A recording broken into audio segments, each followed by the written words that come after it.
जय श्री कृष्णा। दोस्तों, क्या आपने कभी सोचा है कि एक पिता की गोद में खेलने वाली छोटी सी बेटी आखिर कौन होती है? क्या वह केवल एक संतान है या फिर वह कोई ऐसी आत्मा है जिसका पिता से कई जन्मों का संबंध जुड़ा हुआ है? और क्या सचमुच कुछ बेटियां अपने पिता का भाग बदलने, कुछ अधूरे वचनों को पूरा करने और कुछ गहरे कर्मों का हिसाब चुकाने के लिए जन्म लेती है?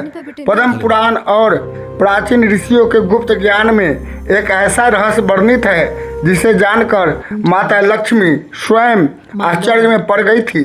एक बार वैकुंठ धाम में माता लक्ष्मी ने भगवान श्री हरि विष्णु से पूछा, हे प्रभु, संसार में लोग पुत्र को वंश का दीपक मानते हैं, लेकिन जब किसी घर में एक बेटी जन्म लेती है तब उस पुत्री के रूप में कौन सी आत्मा आती है? और क्यों कुछ पिता अपनी बेटियों के लिए प्राण तक न्यौछावर करने को तैयार हो जाते हैं? तब भगवान विष्णु मुस्कुराए और बोले, देवी, यह रहस्य अत्यंत गहरा है। संसार का कोई भी संबंध संजोग नहीं होता। विशेष रूप से पिता और पुत्री का संबंध तो अनेक जन्मों के कर्म, प्रेम और अधूरे वचनों से जुड़ा होता है। और फिर श्री हरि ने माता लक्ष्मी को पुत्रियों के 7 ऐसे दिव्य रहस्य बताए जिन्हें सुनकर स्वयं देवी की आंखें नम हो गई।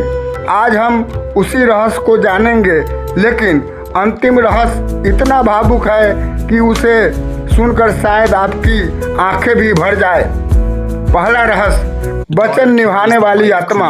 भगवान विष्णु बोले, हे देवी, कुछ पुत्रियां ऐसी होती है जिन्होंने पिछले जन्म में अपने पिता रूपी व्यक्ति से कोई पवित्र वचन लिया होता है, लेकिन समय और मृत्यु के कारण वह वचन अधूरा रह जाता है। ऐसी आत्माएं अगले जन्म में उसी व्यक्ति की पुत्री बनकर आती है। इसी कारण कुछ बेटियां बचपन से ही अपने पिता से अत्यधिक जुड़ी होती है। वे पिता के चेहरे को देखकर उनके मन की पीड़ा समझ लेती है। जब पूरा संसार पिता को नहीं समझ पाता, तब उसकी बेटी बिना कुछ कहे उसके दुख को महसूस कर लेती है। यह केवल इस जन्म का नहीं, बल्कि कई जन्मों के प्रेम का परिणाम होता है। दूसरा रहस्य, सौभाग्य लेकर आने वाली आत्मा। श्री हरि बोले, कुछ पुत्रियां केवल घर में जन्म नहीं लेती, वे अपने साथ सौभाग्य भी लेकर आती है। ऐसी पुत्रियों के आने के बाद घर की नकारात्मकता दूर होने लगती है, रुके हुए कार्य बनने लगते हैं, परिवार में प्रेम और सुख बढ़ने लगता है।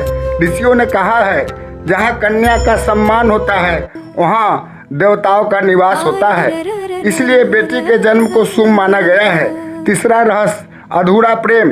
भगवान विष्णु बोले, हे लक्ष्मी, कुछ आत्माएं पिछले जन्म में उस पुरुष की माता, बहन या अत्यंत प्रिय मित्र रही होती है, लेकिन अचानक मृत्यु के कारण उनका प्रेम अधूरा रह जाता है। ऐसी आत्माएं फिर से पुत्री बनकर आती है। इसी कारण कुछ बेटियां अपने पिता के लिए माँ जैसा स्नेह रखती है। जब पिता बीमार पड़ता है तो सबसे अधिक चिंता उसकी बेटी को होती है। वह अपने सुखों से पहले पिता की चिंता करती है। चौथा रहस्य, संकट से बचाने वाली पुत्री। प्राचीन कथाओं में कहा गया है कि कुछ बेटियां केवल अपने पिता की रक्षा के लिए जन्म लेती है। वे पिता के जीवन में आने वाले बड़े संकटों को अपने प्रेम और त्याग से हल्का कर देती है। कई बार पिता को पता भी नहीं चलता कि जिस दुख से वह बच गया उसके पीछे उसकी बेटी की प्रार्थनाएं थी। ऐसी पुत्रियां परिवार के लिए कवच समान मानी जाती है। पांचवा रहस्य, थोड़े समय के लिए आने वाली आत्माएं। भगवान विष्णु ने कहा, हे देवी, कुछ आत्माओं का संबंध बहुत छोटा होता है। वे पुत्री बनकर आती है, कुछ वर्षों तक पूरे परिवार में खुशियां बिखेरती है और फिर अचानक इस संसार से विदा हो जाती है। उनकी यादें जीवन भर पिता के हृदय में जीवित रहती है। ऐसी आत्माएं दुख देने नहीं आती, वे केवल प्रेम का अनुभव कराकर अपने मार्ग पर आगे बढ़ जाती है। छठा रहस्य, त्याग और तपस्या वाली पुत्री। कुछ पुत्रियां बचपन से ही अत्यंत शांत और गंभीर होती है। उनका मन धर्म, सेवा और ईश्वर भक्ति में लगता है। वे दूसरों के दुख देखकर स्वयं रो पड़ती है। ऐसी आत्माएं पिछले जन्मों के तप का प्रभाव लेकर आती है। उनका उद्देश्य केवल सांसारिक सुख नहीं बल्कि अपने आसपास के लोगों के जीवन में प्रकाश फैलाना होता है। सातवां और सबसे रहस्यमय रहस्य। माता लक्ष्मी ने पूछा, प्रभु क्या कोई पुत्री स्वयं देवी शक्ति का अंश भी हो सकती है? तब भगवान विष्णु ने गंभीर स्वर में कहा, देवी, जब किसी पिता ने अनेक जन्मों तक सत्य, सेवा और करुणा का पालन किया हो, तब कभी कभी स्वयं दिव्य शक्तियाँ उसके घर पुत्री के रूप में अवतरित होती है। ऐसी बेटियां केवल अपने परिवार का नहीं बल्कि अनेक लोगों का जीवन बदल देती है। उनकी मुस्कान में करुणा होती है, उनके शब्दों में मधुरता होती है और उनके हृदय में दूसरों के लिए प्रेम भरा होता है। इसलिए शास्त्रों में कन्या को देवी स्वरूप कहा गया है। तब माता लक्ष्मी ने पूछा ऐसा प्रश्न जिसे सुनकर वैकुंठ में मौन छा गया। हे प्रभु, जब बेटी की विदाई होती है तब एक पिता इतना क्यों टूट जाता है? भगवान विष्णु ने उत्तर दिया, क्योंकि उस दिन एक पिता अपनी संपत्ति नहीं खोता बल्कि अपने हृदय का एक हिस्सा विदा करता है। और यही कारण है कि पुत्री की विदाई को संसार का सबसे भावुक क्षण कहा गया है।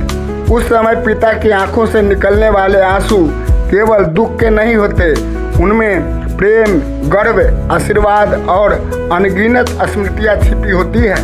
अंतिम संदेश।